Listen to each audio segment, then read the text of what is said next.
est parti d'une certitude. Nous changions de logo. La vraie incertitude, c'est que nous n'avions pas le logo.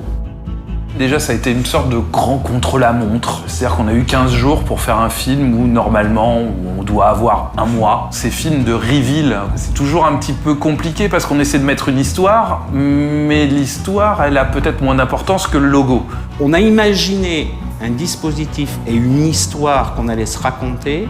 Et puis, il y avait d'autres éléments. Les valeurs de RDF, cette notion de proximité, d'être présent à la fois en ville comme dans les milieux les plus isolés, et puis tout ce savoir-faire de nos métiers, de nos salariés. Notre pari était de tenir en environ 1 minute et de raconter une histoire autour d'un logo qu'on ne connaissait pas. L'enjeu, je pensais que c'était de trouver un décor de bout du monde pour qu'à un moment, on comprenne dans ce film que le client ERDF, même au bout du monde, on va pouvoir lui installer son compteur, son réseau et montrer l'efficacité de RDF. Donc, ce qui était compliqué, c'était de trouver ce décor, cet endroit où on allait pouvoir poser notre maison. Parce qu'après, quand on a eu trouvé ça, il n'y avait plus qu'à tourner.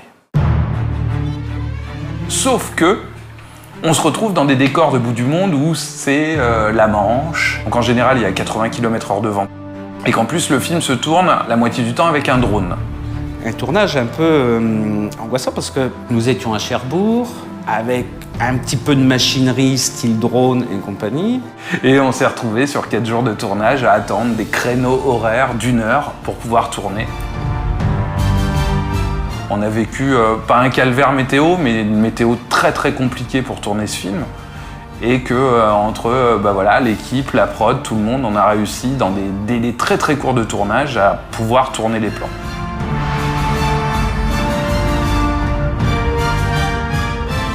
Et là, une tempête de vent, 90 à l'heure, impossible de faire décoller quoi que ce soit pour le dernier plan du film. Et on a eu juste, avant de penser à un plan B en catastrophe, ce moment d'accalmie entre 6h30 et 14h, le dernier jour de tournage.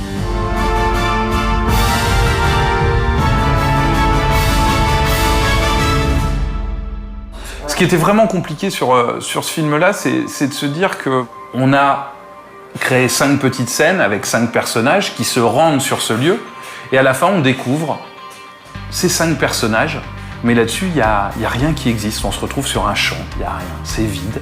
Donc on a quand même créé un faux mur, histoire d'avoir des repères, on a posé un vrai compteur, et sur le décor, c'est tout ce qu'on avait. Et ce qui est fou, c'est de se dire, tiens, je tourne un film et j'ai pas mon décor, et pourtant, je suis en décor naturel. En fait, c'est ça qui est un peu frustrant, c'est qu'on a que 30% du film et que tout est à faire. Le principal défi, c'était d'abord le temps. 2 semaines pour tout faire, ce qui est très très très peu quand il y a de la 3D réaliste notamment. C'est-à-dire que c'est pas cartoon, c'est que la maison, il faut qu'elle soit intégrée, il faut qu'elle soit extrêmement réaliste au niveau du rendu. Pareil pour l'arbre de transition, il faut que ça fasse, qu'on y croit complètement. Il a fallu recruter une équipe assez conséquente, on était à environ 10 personnes, depuis le superviseur qui était là au repérage, au tournage, jusqu'à le monteur, l'étalonneur, l'assistant étalonneur, tous les graphistes de compositing, on est monté à 10-12 personnes. On est dans le reveal du logo, voilà, sur les véhicules, sur les casques, sur les vestes.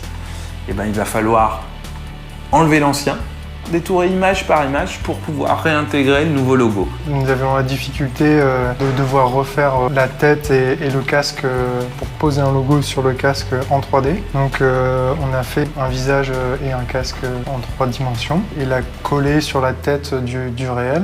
Comme il y a le cas dans RDF, on va devoir ajouter des écrans. Parce que c'est quelque chose d'impossible à filmer, donc tous les films que vous voyez avec des écrans, on doit les remplacer. Parce qu'en fait, dans notre métier, la plupart des choses qu'on fait ne doivent pas se voir. C'est ça qui est un peu frustrant avec ce métier, c'est qu'on fait quelque chose que personne ne doit remarquer.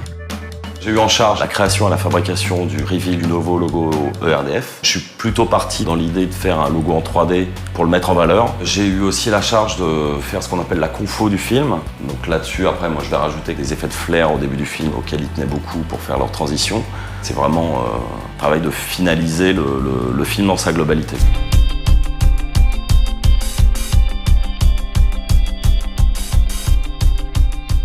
On avait quand même une chose pour nous, c'est que nous avions énormément travaillé sur la musique et le thème de la musique était déjà dans nos têtes. Il y a l'image, certes, qui est importante, Mais sans la bande-son, l'histoire est moins belle.